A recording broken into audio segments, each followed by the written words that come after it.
Welcome to mojo TV. బులెటిన్ల ముందుగా headlines.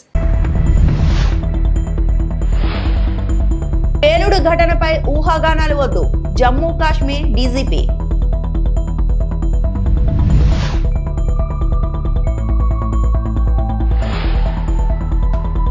CII సదస్సులో 13 లక్షల కోట్ల పెట్టుబడులు వచ్చాయి, ఏపీ సీఎం చంద్రబాబు.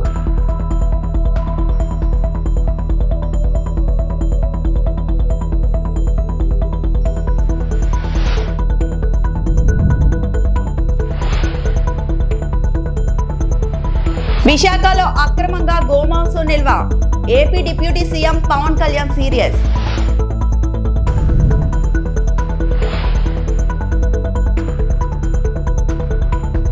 జమ్మూ కాశ్మీర్లోని నౌగం పోలీస్ స్టేషన్ వద్ద జరిగిన పేలుడు ఘటనపై ఎలాంటి ఊహాగానాలు వద్దు అంటూ డీజీపీ నలిన్ ప్రభాత్ చెప్పుకొచ్చారు. ఈ ఘటన దురదృష్టకరమని వ్యాఖ్యానించారు. ఈ ప్రమాద ఘటనలో 9 మంది చనిపోయినట్లు ధృవీకరించారు.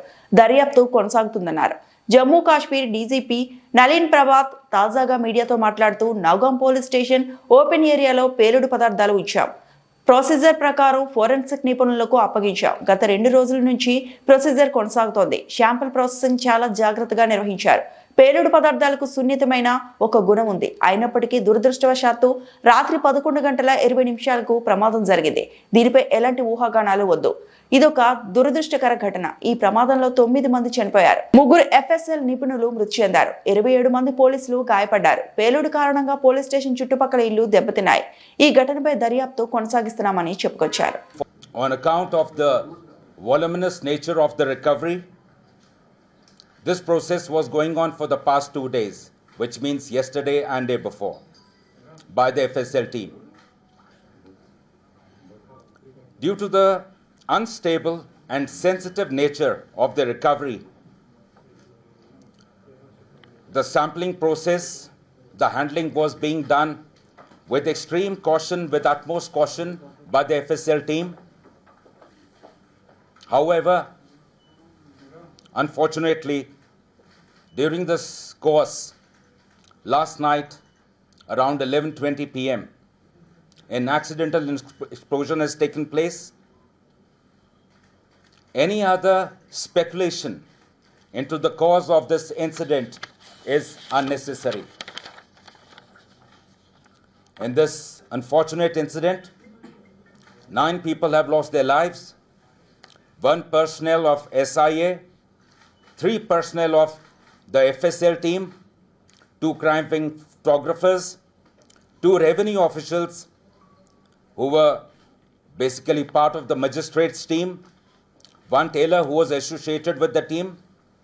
In addition, 27 police personnel, 2 revenue officials and 3 civilians from the adjacent areas have received injuries. The injured were immediately evacuated to the nearest hospital where they are being treated as we speak. The building of the police station has been very severely damaged, and even the adjacent buildings have suffered. They have also been affected. The extent of this damage is being ascertained. The cause for this unfortunate incident is being inquired into. J&K Police stands in solidarity with the families of the deceased in this hour of grief. Thank you very much. Jai Hind. విశాఖలో CII భాగస్వామ్య సదస్సు 2వ రోజు కొనసాగుతోంది. శ్రీ సిటీలో పలు కంపెనీల ఏర్పాటుకు ఏపీ ప్రభుత్వం ఒప్పందాలు కుదుర్చుకుంటోంది. ఈ కార్యక్రమంలో సీఎం చంద్రబాబు పాల్గొన్నారు. Just now I am asking him how many countries are representing here. He told me 31 countries. Many world we have to create, minimum 50 countries, that is what I told him. More and more companies is one, more and more integration of countries also. It will help us to project that culture and integration in a big way. Even if you see here, Belgium, Japan, Singapore, Australia, USA, UK, Germany and all countries are representing here. Projects nearly healthcare, engineering, electronics and also consumer durables, food processing, packaging, precision manufacturing, automobile, medical devices. These are all various products they are able to manufacture. And also flagship projects, if you see, today we are inaugurating Belgium mobility and rehabilitation devices, Japan natural gas distribution, Singapore light engineering. These are all supporting advanced infrastructure and high quality employment generation. Jubilee hills ఉప ఎన్నికల్లో కాంగ్రెస్ విజయం తమ బాధ్యతను మరింత పెంచిందని ముఖ్యమంత్రి రేవంత్ రెడ్డి అన్నారు. Jubilee hills అభ్యర్థి నవీన్ యాదవ్ భారీ మెజార్టీతో విజయం సాధించిన సందర్భంగా ఏర్పాటు చేసిన మీడియా సమావేశంలో సీఎం మాట్లాడారు. అసెంబ్లీ ఎన్నికల తర్వాత హైదరాబాద్ ప్రజల్లో కాంగ్రెస్ పై నమ్మకం పెరుగుతుందన్నారు. జూబ్లీ హిల్స్ లో విజయం అందించిన ప్రజలకు ఈ సందర్భంగా సీఎం ధన్యవాదాలు తెలిపారు. తెలంగాణ సమాజానికి కాంగ్రెస్ పార్టీ కార్యకర్తలకు ఈ గెలుపులో మాకు అండగా నిలబడ్డందుకు మనస్ఫూర్తిగా వారికి ధన్యవాదాలు తెలియజేస్తూ, ఈ గెలుపు మా బాధ్యతను మరింతగా పెంచింది. 2 సంవత్సరాలు పూర్తి చేసుకుంటున్న సందర్భంలో హైదరాబాద్ నగరంలో సాధారణ ఎన్నికల్లో మాకు పెద్దగా సానుకూలమైన ఫలితాలు లేని సందర్భంలో ఇప్పుడు ప్రజలు అండగా నిలబడి కాంగ్రెస్ పార్టీని ఆశీర్వదించి తెలంగాణ రాష్ట్రాన్ని సంక్షేమంలో అభివృద్ధి కార్యాచరణలో ముందుకు వెళ్ళండి, బాధ్యతతో ఈ కార్యక్రమాలను నిర్వహించండి అని చెప్పి మమ్మల్ని ఆశీర్వదించడం జరిగింది. దీన్ని ఒక బాధ్యతగా కాంగ్రెస్ పార్టీ నాడు స్వీకరించడం జరిగింది. జూబ్లీ హిల్స్ ఉప ఎన్నికల సరళిని మీరందరూ గమనించారు. ఇందులో ప్రజలు విలక్షణమైన తీర్పునివ్వడమే కాకుండా పోలైన ఓట్లలో 51% కాంగ్రెస్ పార్టీకి ఓటు వేయడం ద్వారా ఎప్పుడూ లేనంత బలం, ప్రజాబలం ఈనాడు కాంగ్రెస్ పార్టీకి వచ్చింది.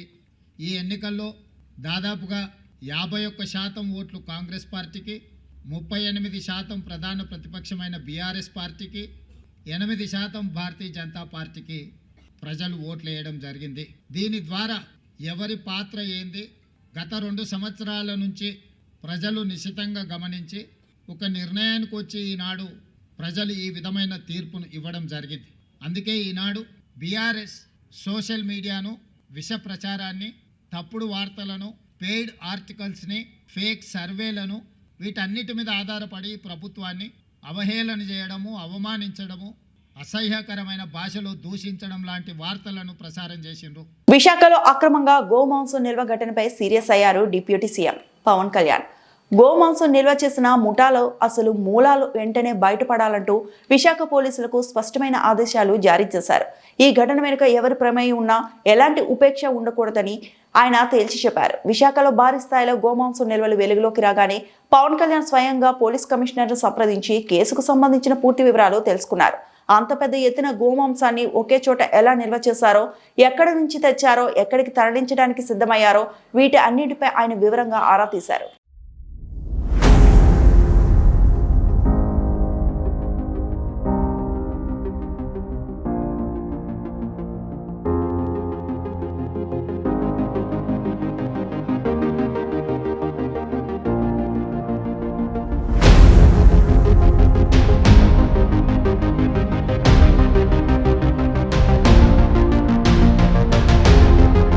ఏపీ రాష్ట్రానికి పెద్ద ఎత్తున పెట్టుబడులు రావటాన్ని అందరూ స్వాగతించారని బీజేపీ ఎంపీ పురంధేశ్వరి అన్నారు. కూటమి ప్రభుత్వం అందిస్తున్న ఈజ్ ఆఫ్ డూయింగ్ బిజినెస్ కు పెట్టుబడిదారులు ఆకర్షితులవుతున్నారన్నారు. పెద్ద పెట్టుబడితోటి మనకి గూగుల్ ఇక్కడికి రావడం జరిగింది. ఒక రకంగా అది మనకి ఒక మంచి బేస్ ఇచ్చింది, పునాది వేసింది అని చెప్పి మనం అందరం కూడా భావించాలి.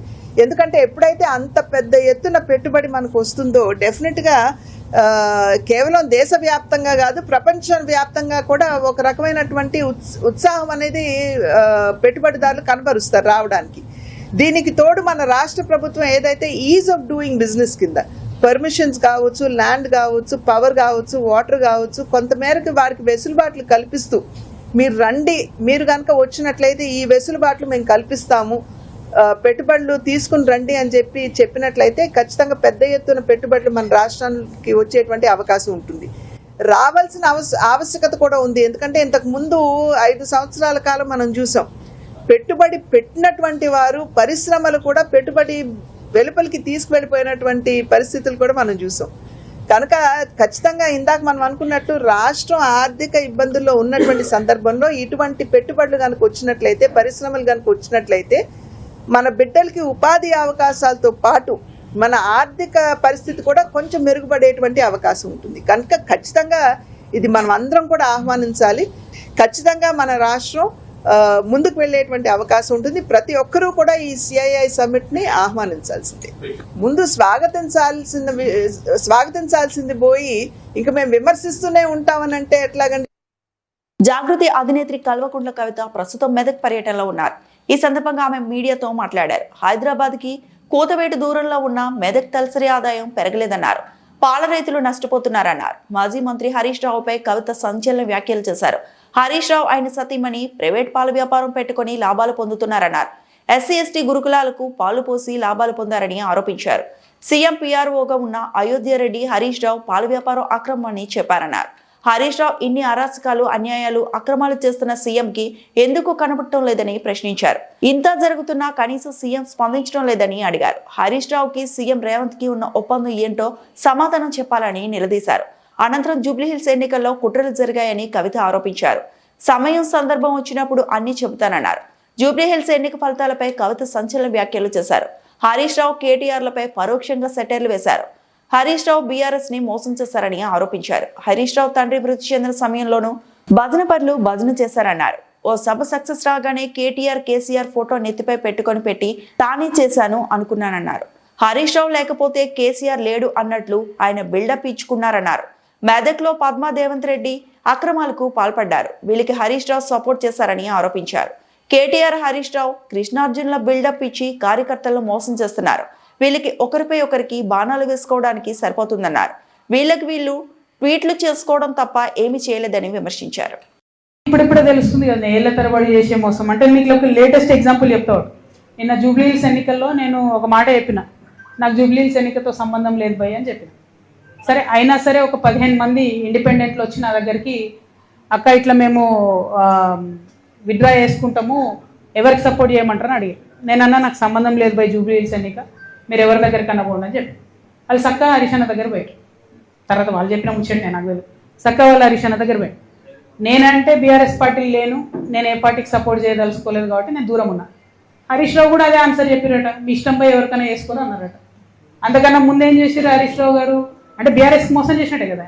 అంతకన్నా ముందేం చేసిర్రు హరీష్ రావు గారు ఎలక్షన్ పెట్టక ముందే, ఇవ్వకి పలానా క్యాండిడేట్ని పెడితే మీకు సపోర్ట్ చేస్తా కాంగ్రెస్ కానీ చెప్పపిరట పైకి, వాళ్ళు వద్దన్నారట. అన్నాక ఈయన సైలెంట్ అయిపోయి. అంటే గమ్మత్ ఏముంటుంది హరీష్ రావు గారిది అంటే తెలియడానికి టైం పడుతుంది. ఎందుకంటే ఇవాళ వారి అన్ఫార్చునేట్ వారి తండ్రి గారు చనిపోయినారు. అయితే వారు లోపల ఉన్నారు ఇంట్లో. అక్కడి నుంచి కూడా ఎలక్షన్ అవుతున్న సమయంలో టెలికాన్ఫరెన్స్లు అవి పెట్టి మాట్లాడారు. అప్పుడు హరీష్ రావు గారి భజన పరులంతా ఏం బిల్డప్ ఇచ్చిరు, హరీష్ అన్న ఇంత కష్టంలో కూడా పార్టీ కోసం నిలబడి టెలికాన్ఫరెన్స్ పెడుతురు అన్నారు. రిజల్ట్ ఉల్టా అయ్యే వరకు ఏం భజన మొదలుపెట్టింది నిన్నటి నుంచి. హరీష్ అన్న లేకపోయా, హరీష్ అన్న ఉంటే అసలు ఇక ఒక్క సీటు కానీ వేసి ఉంటే హరీష్ అన్న జూబ్లీహిల్స్ గెలుస్తుంటే మన లెవెల్లో మళ్ళీ పెడుతున్నారు. అంటే వెంటనే తప్పించుకోవడం, అప్పటి వరకు మోసం చేయడం, ఇది హరీష్ రావు గారి నైజం. సో ఇంటి దొంగని ఈశ్వరుడైన పట్టలేడు అన్నట్టు చాలా టైం పట్టింది.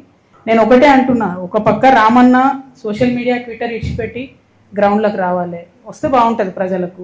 ఇంకో పక్క హరీష్ అన్న మోసం చేయడం బంద్ చేసి నువ్వు కృష్ణునివా, నువ్వు అర్జునువా, ఏందో డిసైడ్ చేసుకొని ఆ పాత్ర ఏందో స్ట్రేట్ ఫార్వర్డ్ చేయాలి.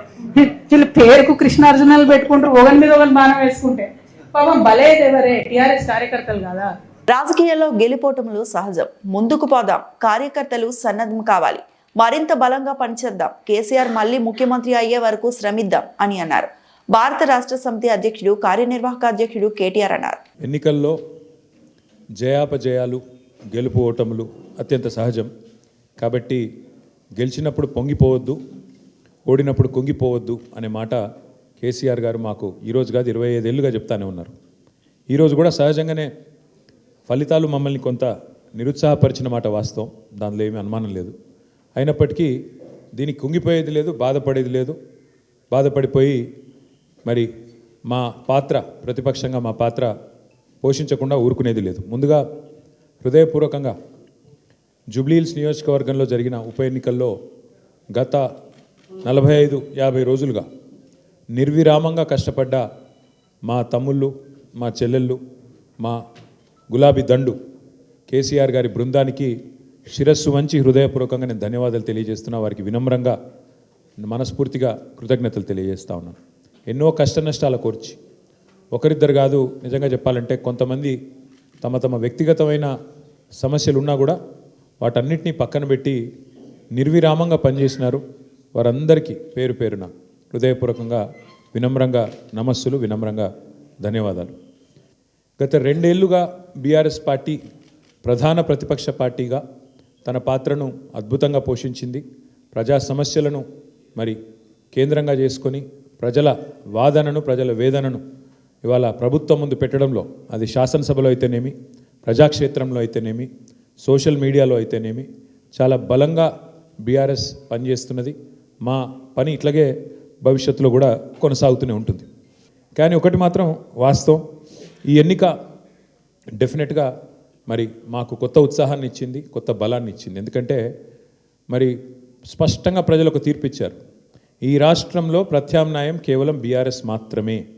ఇంకా అది అందులో అనుమానమే లేకుండా ఖచ్చితంగా ఈ ప్రభుత్వం ఏదైతే పనిచేస్తుందో వారికి ప్రత్యామ్నాయంగా పోరాడుతున్న ఒకే ఒక్క పార్టీ బీఆర్ఎస్ అనే మాట స్పష్టంగా ప్రజలు చెప్పారు. డెఫినెట్గా దాన్ని కూడా మాకు ఒక సానుకూల అంశంగానే తీసుకుంటా ఉన్నాం. ప్రకాశం జిల్లా కనిగిరికి చెందిన జనసేన పార్టీ కార్యకర్త తోట జయరాములు ఇటీవల రైలు ప్రమాదంలో మృతి చెందారు. ఆయన మరణంపై పార్టీ అధ్యక్షులు పవన్ కళ్యాణ్ లోతైన సంతాపాన్ని వ్యక్తం చేశారు. తోట జయరాములు కుటుంబానికి 5 లక్షల ఇన్సూరెన్స్ చెక్ను జనసేన పార్టీ సెంట్రల్ ఆఫీసులో కనిగిరి నియోజకవర్గ పీఓసీ వరికుటి నాగరాజు అందజేశారు. పార్టీ కోసం చివరి వరకు శ్రమించిన జయరాములు కుటుంబానికి పార్టీ అండగా ఉంటుందనే భరోసాను కూడా నాయకులు తెలిపారు. గౌరవనీయులైన పవన్ కళ్యాణ్ గారికి ధన్యవాదాలు.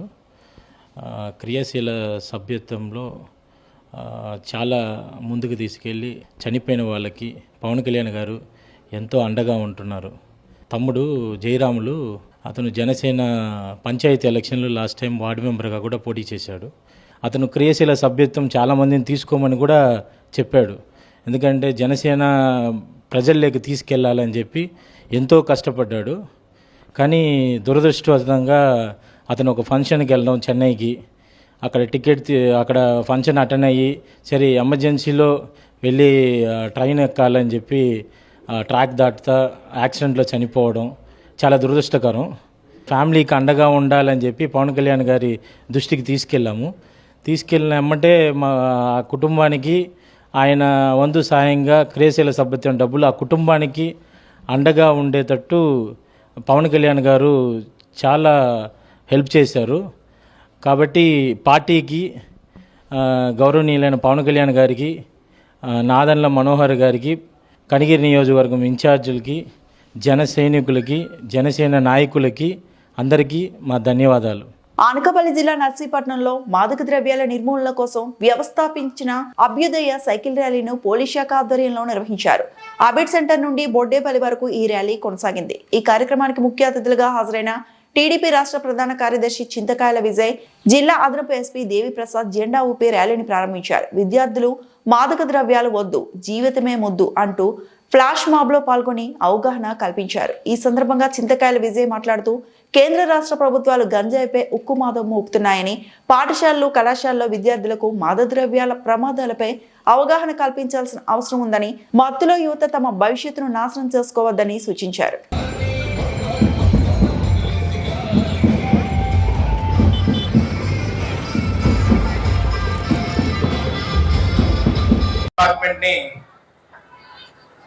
అప్రిషియేట్ చేయవలసిన అవసరం ఎంతైనా ఉంది. ఫ్రెండ్లీ పోలీస్ అనే ఒక పేరుని ప్రతి ఒక్కరు కూడా మాట్లాడుకుంటుంటాం, కానీ ఈరోజు చూస్తున్నప్పుడు చాలా ఇన్స్పిరేషన్గా అనిపిస్తుంది. ఎందుకంటే పోలీస్ డిపార్ట్మెంట్ నుంచి ఈ సే నో టు డ్రగ్స్ అని చెప్పి ఈ క్యాంపెయిన్ తీసుకొని అనిత గారు మొదలుపెట్టిన తర్వాత మా నర్సీపట్నం కూడా రావడం అనేది మీ అందరినీ కూడా మనస్ఫూర్తిగా ఆహ్వానిస్తున్నాం చేతులు జోడించి. ఈరోజు మీరందరూ డ్రగ్స్కి నో చెప్పడంతో పాటు మనకి వైట్ పౌడర్ డ్రగ్స్ ఉంటుంది, దాంట్లో మళ్ళీ మన దగ్గర ఎక్కువ ఏంటంటే గాంజాయి ఎక్కువ అలవాటు పడిపోయి ఎంతో మంది పిల్లలు చిన్న వయసు వాళ్ళు ఆ గాంజాయి కొట్టిన తర్వాత వాళ్ళకి మత్తులోని ఎదుటిన్నది తల్ల చెల్ల ఆ కుటుంబమా లేకపోతే రేపు ఎవరికి హాని చేస్తున్నానని కూడా ఆ మత్తులోని వాళ్ళు తెలుసుకోకుండా బిహేవ్ చేస్తున్నారు. దాంట్లో ఒక ఎగ్జాంపుల్ ఏంటంటే, ఇక్కడే మాకు కాలనీ ఉంది, కాలనీ దగ్గర ఒక కుర్రోడు అలాగే గాంజాయి కొట్టి అక్కడ ఉన్న చిన్న పిల్ల మీద వెళ్ళి అటెంప్ట్ చేయబోయాడు. అది చూసిన తర్వాత నాకు ఎంత అసహ్యం వేసిందంటే, అలాంటి క్రూరుల్ని ఏం చేయాలా అనిపించింది. కానీ ఆ మూమెంట్లోని మాబ్ మెంటాలిటీ అవ్వచ్చు, లేకపోతే అగ్రెసివ్నెస్ వల్ల అవ్వచ్చు, ఏంటి ఇలాంటి వ్యక్తులు ఉండవలసిన అవసరం ఉందా, ఈ భూమికి భారం ఏమో అని అనిపిస్తుంది. కానీ రూట్ కాజ్ తీసుకుంటే ఇక్కడ అందరూ పిల్లలు ఉన్నారు, స్టూడెంట్స్ ఉన్నారు, వినవలసిన అవసరం ఎంతైనా ఉందంటే, పక్కన ఒక చెడు వ్యక్తి ఉన్నాడు. ఆ చెడు వ్యక్తి సడన్ గా జేబులో కాస్ట్లీ ఫోన్ పెట్టుకొని వస్తాడు. సడన్ గా ఉదయం లేచేసరికి స్పోర్ట్స్ బైక్ ఉంటుంది. సడన్ గా ఏం చదవలేదు, తను ఉద్యోగాలు లేవు, కానీ తన దగ్గర కాస్ట్లీ సామాన్లు అన్ని చూసేసరికి ఏదో మనం చదవవసరం లేదేమో, ఇలా మనం బతుకుతే మనం కూడా ఒక ఫోన్ కొనుక్కోవచ్చు, ఒక స్పోర్ట్స్ బైక్ పెట్టుకొని తిరగొచ్చు అని చెప్పి ఆలోచన చిన్న వయసులో వస్తారు. అంటే రాత్రి ఎదిగిపోదామని. అలాంటి ఆలోచన ఏదన్నా వచ్చినప్పుడు ఆ వ్యక్తి తప్పుడు పని చేస్తున్నాడని మాత్రం గ్రహించవలసిన అవసరం ఎంతైనా ఉంది. మీరు నిజమైన రియల్ ఫ్రెండ్ అయితే ఆ వ్యక్తికి చెప్పవలసిన అవసరం ఎంతైనా ఉంది. వినకపోతే ఏం చేస్తున్నాడో గమనించి ఇక్కడ డిఎస్పీ గారికి, సిఐ గారికి చెప్పవలసిన అవసరం ఎంతైనా ఉందని చెప్పి ఈ సందర్భంగా చెప్పదలుచుకున్నాను. ఈ వార్తలు ఇంతటితో సమాప్తం.